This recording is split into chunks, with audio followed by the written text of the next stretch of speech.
Hi, welcome back to our channel. இன்றைக்கி நம்ம பார்க்க போகிறது 15 லட்சத்துக்கு கீழே உள்ள டாப் 5 ட்ரக்ஸ் தான் பார்க்க போகிறோம். முதல்ல பார்க்கக்கூடியது அசோக் லைலண்ட் பார்ட்னர்.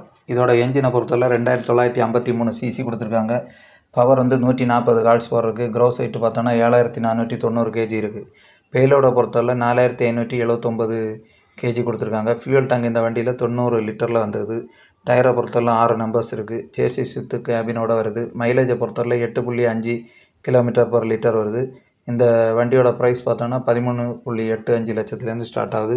இந்த வண்டியோட க்ராஸ் வெயிட் எல்லாமே பக்காவாக இருக்குது. இதனால் வந்து நல்ல லோடு ஏற்ற மாதிரி தான் டிசைன் பண்ணியிருக்காங்க. பக்காவாக இருக்குது வண்டியை பொறுத்தவரை. அடுத்தது ரெண்டாவது பார்க்கக்கூடியது ஈஷர் 2050. இதோட என்ஜின்னு பார்த்துக்கிட்டோன்னா 2000 சிசியில் கொடுத்துருக்காங்க. பவரை பொறுத்தவரை 100 ஹார்ஸ் பவரில் இருக்குது. வண்டியோட க்ரோஸ் வெயிட்டும் அதே மாதிரி தான் அதிகமாக இருக்குது. 5400 கேஜி இருக்குது. பேலோடு 2462 கேஜி இருக்குது. இந்த வண்டியை பொறுத்தவரையில் நமக்கு ஃபியூல் டேங்க் வந்து 60 லிட்டரில் கொடுத்துருக்காங்க. இந்த வண்டியில் வந்து மொத்தம் 4 டயர் வருது. மைலேஜ்னு பார்த்துட்டோன்னா இது 11 km/லிட்டர் வருது. ஜாப்பனீஸ் தொழில்நுட்பத்தோட இப்போ ஈஷர் வால்வோ மெக்கானிசத்தோடு வந்துட்டு இருக்கக்கூடிய இந்த வண்டி நல்லவே பெர்ஃபார்மன்ஸ் பண்ணக்கூடிய ஒரு வண்டியாக இருக்குது. இதோட ரேட் பார்த்துக்கிட்டோன்னா 14.6 லட்சத்துலேருந்து ஸ்டார்ட் ஆகுது. இந்த வண்டிக்கு அடுத்ததாக வந்து மூணாவதாக நம்ம பார்க்கக்கூடியது வந்து இசூஸ் வண்டி தான். எஸ்எம்எல் இசூஸ்ன்னு சொல்லுவோம். GS 52 சொல்லக்கூடிய இந்த வண்டி இது வந்து என்ஜின் 3455 சிசி, 100 ஹார்ஸ் பவர் கொடுக்குது. க்ரோஸ் வெயிட் பார்த்தோன்னா 5200 கேஜி. பேலோட பொறுத்தவரை 2267 கேஜி கொடுத்துருக்கோம். இந்த வண்டியை பொறுத்தவரை மைலேஜை பொறுத்தவரை 11 km கொடுக்குது. ஃபியூல் டேங்க்கு 90 லிட்டரில் கொடுத்துருக்காங்க. நம்பர் ஆஃப் டயர்னு பார்த்துக்கிட்டோன்னா 4 டயர் வண்டி தான்.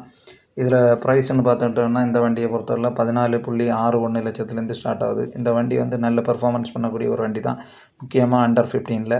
இந்த அடுத்ததாக நம்ம பார்க்கக்கூடியது மகேந்திரா ஃபியூரியோ 7ன்னு சொல்லக்கூடிய வண்டி. இந்த வண்டியோட என்ஜினை பார்த்தோன்னா 2500 சிசி, பவர் வந்து 81 ஹார்ஸ் பவர். வண்டியோட க்ரோஸ் வெயிட்னு பார்த்தோன்னா 6950 கேஜி இருக்குது. வண்டியோட பேலோடு பார்த்தோன்னா 4075 கேஜி இருக்குது. இந்த வண்டியை பொறுத்தவரை 60 லிட்டரில் ஃபியூல் டேங்க் வந்துடுது. மைலேஜ் 10 km/லிட்டர் வருது. இந்த வண்டியில் மொத்தம் 4 டயர் தான். அடுத்ததாக பார்த்துட்டோன்னா இதோட ப்ரைஸ் வந்து முக்கியமான ஒன்றா கருதப்படுது. ஏன்னா இந்தியன் வாடிக்கையாளர்களுக்கு ப்ரைஸ் ரொம்பவே முக்கியமான ஒன்று தான். நம்ம அதனால் அதையும் பார்க்கணும். இந்த வண்டியுமே 14.79 லட்சத்தில் கிடைக்குது. இந்த வண்டி நல்ல பர்ஃபார்மன்ஸ் கொடுக்கக்கூடிய ஒரு மகேந்திராவிலிருந்து வந்திருக்கக்கூடிய தரமான வண்டி தான். அடுத்தது டாட்டா 510 SFC வண்டி தான். இந்த வண்டியில் உள்ள என்ஜினை பொறுத்தவரை 2956 சிசி, பவர் பார்த்துக்கிட்டோன்னா 100 ஹார்ஸ் பவர் இருக்குது. க்ரோஸ் வெயிட் பார்த்தோன்னா 5300 கேஜி இருக்குது. பேலோடு 2900 கேஜி இருக்குது. இந்த வண்டியில் ஃபியூல் டேங்கு 60 லிட்டரில் கொடுத்துருக்காங்க. மைலேஜ் 10 km/லிட்டர் கிடைக்கி. நம்பர் ஆஃப் டயர்னு பார்த்துட்டோன்னா இந்த வண்டியில் 6 டயர் வண்டி. இந்த வண்டியோட ப்ரைஸும் 13.36 லட்சத்தில் ஸ்டார்ட் ஆகி இதுவும் அண்டர் 15ல் தான் வருது. ஸோ இது எல்லாமே 5 டாப் ட்ரக்ஸை பற்றி சொல்லியிருக்கேன் இந்த வீடியோவில். இந்த வீடியோ பிடிச்சுன்னா லைக் பண்ணுங்கள், சப்ஸ்கிரைப் பண்ணுங்கள், ஷேர் பண்ணுங்கள்.